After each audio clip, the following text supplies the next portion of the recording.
कृष्णबीर जी, इस आंदोलन के प्रति आपका जो रुख है, आपका जो पक्ष है, वो तो हम जानते हैं, सब लोग जानते हैं। लेकिन हम आपसे सिर्फ कृष्णबीर चौधरी जी ये जानना चाहते हैं कि आप किसानों के हित की विभिन्न बड़ी बड़ी संस्थाओं के बड़े बड़े पद पर उनके मुखिया रहे, फिर भी किसानों को आज अगर 9 महीने तक सड़कों पर बैठना पड़ता है। आप कृष्णबीर जी थोड़ा सा अलग हटके इससे बात कीजिएगा, भले ही आप इस आंदोलन को का समर्थन करें या ना करें, यहां देश भर के किसानों की बात कीजिएगा। सर, बड़े बड़े किसानों के लिए बनी ऐसी संस्थाएं जिनके आप अध्यक्ष रहे, फिर भी किसानों की स्थिति आज ये क्यों है कि किसानों को सरकार से गुहार लगानी पड़ती है, सड़कों पर बैठना पड़ता है, आत्महत्याएं रुकती नहीं? चौधरी साहब।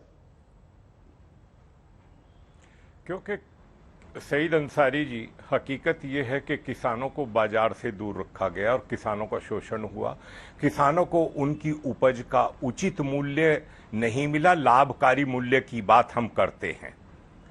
हकीकत यह है कि जो नीतियां हमने अपनाई, जिस रास्ते पर हम लंबे समय तक चले, उसमें किसानों का सिर्फ शोषण हुआ है।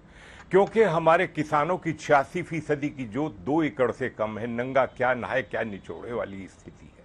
वो अपने घर के लिए भी पैदा करता है, बचा हुआ देश के लिए पैदा करता है। आप एक बात बताइए, इस देश में 14 करोड़ 30 लाख जोत हैं, 70 करोड़ किसान हैं। पिछले 9 महीने से इस कोरोना काल में उसी गरीब किसान ने इस देश की जनता का पेट भरा है। वो सब्जी और फल और अनाज और दालों से लेके दूध और मछली और अंडे तक सब कुछ पैदा करके इस देश की जनता का पेट भर रहा है, और उसको सुनने और समझने की जरूरत है। आज उसके अधिकार, उसका मूल्य, उसकी फसल का दाम मिलने की जरूरत। हकीकत तो ये है, वो कर्जे में क्यों रहा, वो कर्जे में पैदा हुआ, कर्जे में रहा, कर्जे में मर गया। 4 लाख से ज्यादा किसानों ने आत्महत्याएं की हैं इस देश के अंदर। दुख होता है इस बात को कहते हुए, लेकिन क्योंकि सच्चाई जो है वो हम देख रहे हैं। मैं आपसे 2 मिनट सिर्फ टाइम लूंगा सही जी। 2006 में स्वामीनाथन कमीशन की रिपोर्ट आई, क्योंकि मेरी भी उसमें भागीदारी रही है और वो ऑन रिकॉर्ड भागीदारी है। वो रिपोर्ट आ गई, हमने बार बार निवेदन किया कि इसको लागू किया जाए। चलिए, वो लागू नहीं हो पाई, वो एक अलग बात है, उस पर बहस नहीं करूंगा। 2010 में शरद पवार जी के साथ कई बार बैठक हुई।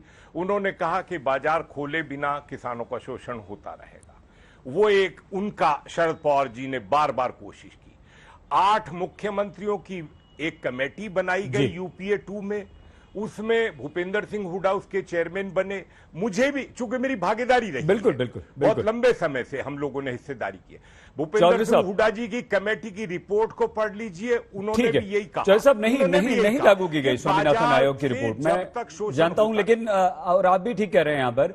लेकिन हुआ यह कि 70 साल में सर कृष्णबीर जी, किसानों की जो स्थिति थी वो 7 साल में भी नहीं बदली, 70 साल में भी नहीं बदली, और आगे अगले 7 साल या अगले 70 साल में भी क्या नहीं बदलेगी। हमारे किसान आत्महत्या करते रहेंगे और इसी तरह से महापंचायती होती रहेंगी, सड़कों पर बैठे रहेंगे।